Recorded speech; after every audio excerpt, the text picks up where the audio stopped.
এক জঙ্গলে 3 ডাইনি ছিল। তাদের নাম ছিল ভূতনি, পেতনি, শাকচুন্নি। তারা গোটা গ্রাম জঙ্গল উড়ে উড়ে ঘুরে বেড়াতো, কিন্তু কখনোই কারো কোনো ক্ষতি করতো না। উল্টে তারা সকলের উপকার করত। একদিন তারা যখন একটি পুকুর পাড়ের গাছে বসেছিল। ভাই, তুই তো সাঁতার জানিস না, এই পুকুর পাড়ে চুপটি করে বসবি, আমি স্নান করে এক্ষুনি উঠে আসছি।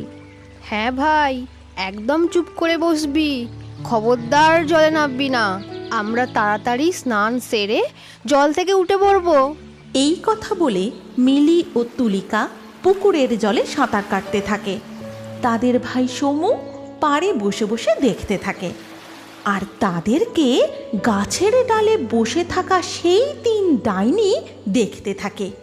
এদিকে মিলি ও তুলিকা যখন সাঁতার কাটতে কাটতে প্রায় মাঝ পুকুরে, তখন সমু মনে মনে ভাবে, দিদিরা কি সুন্দর মজা করে সাঁতার কাটছে, আমিও পুকুরের জলে সাঁতার কাটবো।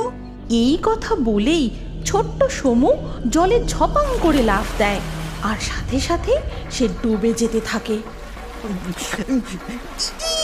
বাঁচাও,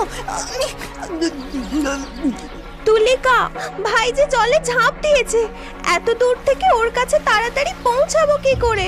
তখন পেতনি তাড়াতাড়ি উড়ে এসে জলে ঝাঁপ দিয়ে প্রায় জলের তলা থেকে সমুকে নিয়ে জল থেকে পাড়ে তুলে আনে। এমনই একদিন যখন 3 ডাইনি উড়ে উড়ে যাচ্ছিল, তখন তারা দেখে একটি চলন্ত ট্রেনের রেল লাইনের উপর গরু দাঁড়িয়ে রয়েছে। আরে ওই দিকে দেখো, রেল লাইনের ওপর চলন্ত ট্রেনের সামনে একটা গরু এসে গেছে, ওকে বাঁচাতে হবে। তাই তো, তাড়াতাড়ি চলো সবাই। এই কথা বলে 3 ডাইনি দ্রুত উড়ে এসে সেই গরুটাকে উড়িয়ে নিয়ে পাশের মাঠে ছেড়ে দেয়।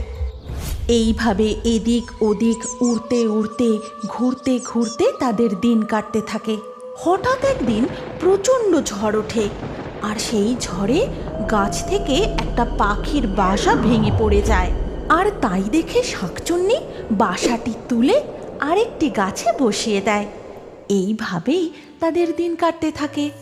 আচ্ছা, অনেক দিন তো হলো আমরা এই গ্রামেই ঘুরে বেড়াচ্ছি, চল না ওই পাশের গ্রামটায় যাই।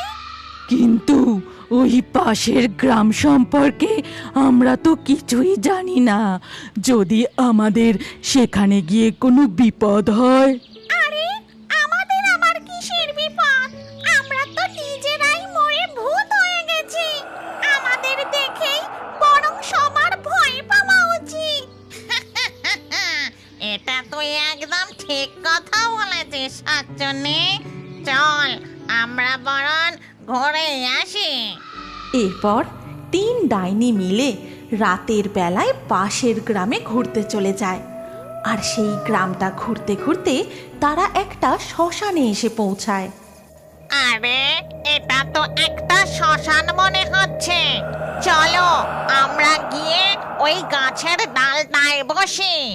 তখন সেই শ্মশানে এক তান্ত্রিক আগুন জ্বালিয়ে প্রেত সাধনা করছিল।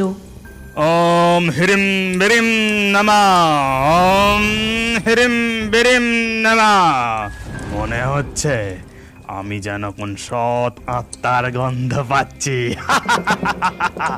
তবে তো বেশ ভালোই হবে, এই আত্মাকে বন্দি বানিয়ে আমি আমার প্রেত সাধনা সম্পূর্ণ করব, আমার উদ্দেশ্য সফল হবে। এই কথা বলেই তান্ত্রিক আরো জোরে জোরে মন্ত্র পড়তে থাকে, যজ্ঞের আগুনে ঘৃতাহুতি দিতে থাকে। দেখো, আমার এখানে ঠিক ভালো লাগছে না, চলো আমরা এখান থেকে চলে যাই।